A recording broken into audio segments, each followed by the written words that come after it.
I want to briefly first go into where you are.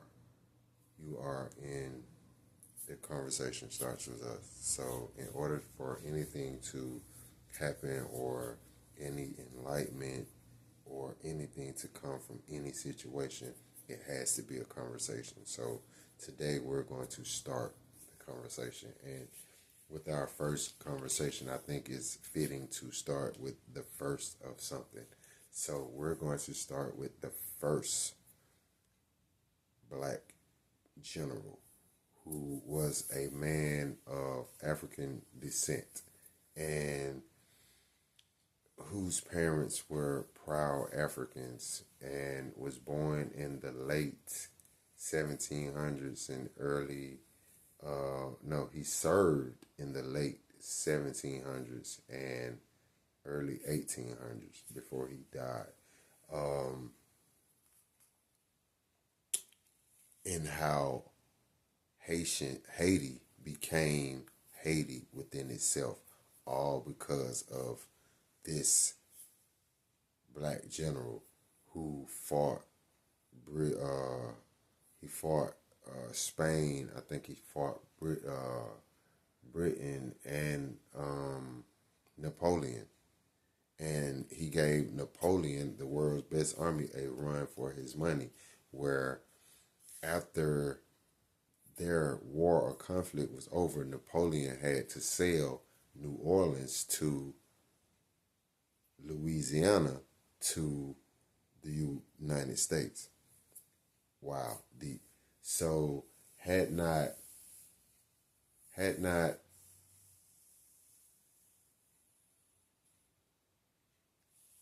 this war had been fought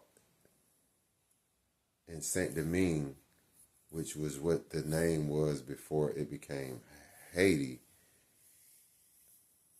had not that war been fought the way we know the United States would not be.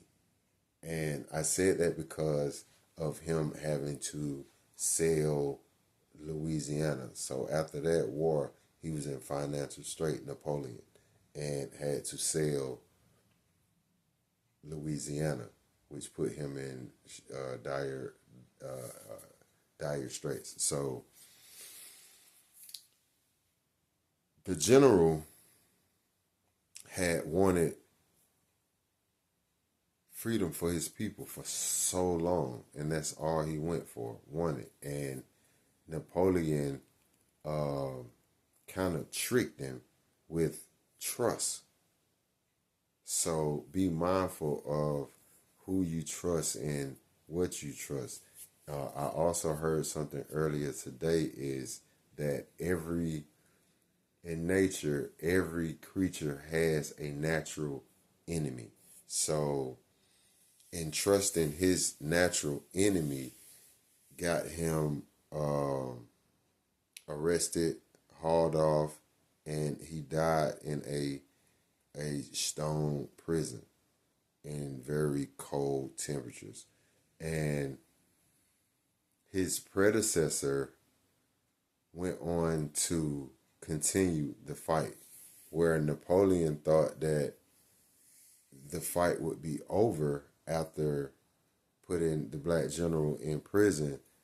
It only continued. And the next video, I'll have the names and all of that. I just watched it, so it's very fresh on my mind right now. So it was very, very, very educating, to say the least. I think if we do more research, we could have more understanding and positive conversations. Now, in Saint Domingue, they were the culture. It was the culture itself. It was where they lived off the land and everything like that. And I think from hearing the story, I think when Napoleon invaded Saint Domingue at the time, it was what ultimately hurt the land because they was living off the land. The land was rich. And what they did was they made sure that they didn't have crops to eat and things to eat in their climate. So they would salt the fields or something like that, burn all the extra crops where the other armies couldn't eat, and that ultimately is what defeated Napoleon because he went on a land not knowing the climate and the area and the mosquitoes, the heat, all of that played a factor in the demise of Napoleon's army. So, with that being said, they were getting sick. They were dying by the thousands of listeria and I think they said yellow jaundice and different diseases of that nature. And more people died of diseases than bullets or machetes because they was using machetes. And I guess after they had killed quite a few, they took the guns and then had guns, but they was molded into the mountains.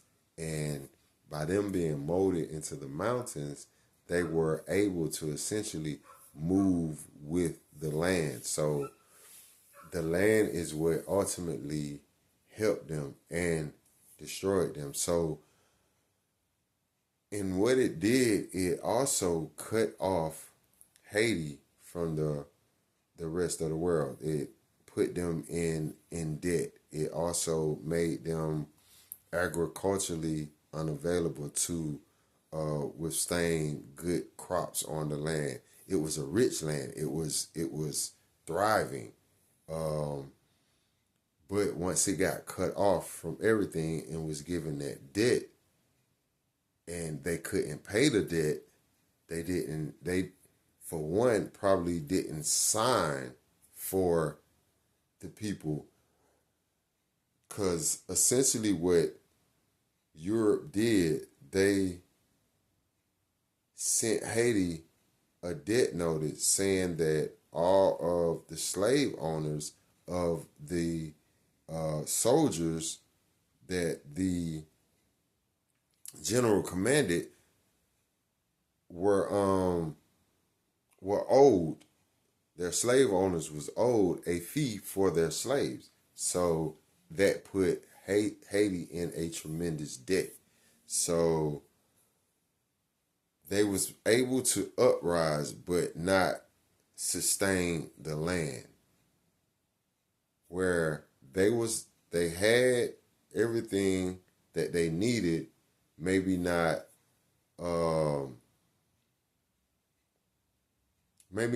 the adequate resources to farm, but they had everything they needed to sustain on that land.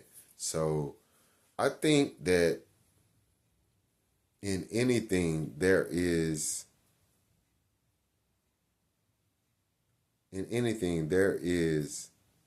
a common goal, a common ground, and a solution. So we have to continue the conversation. We have to nourish the conversation just so we can understand the event. If history repeats itself, we need to know what's coming when that cycle comes back around. So let's be mindful, let's operate in love, and let's continue to have the conversation.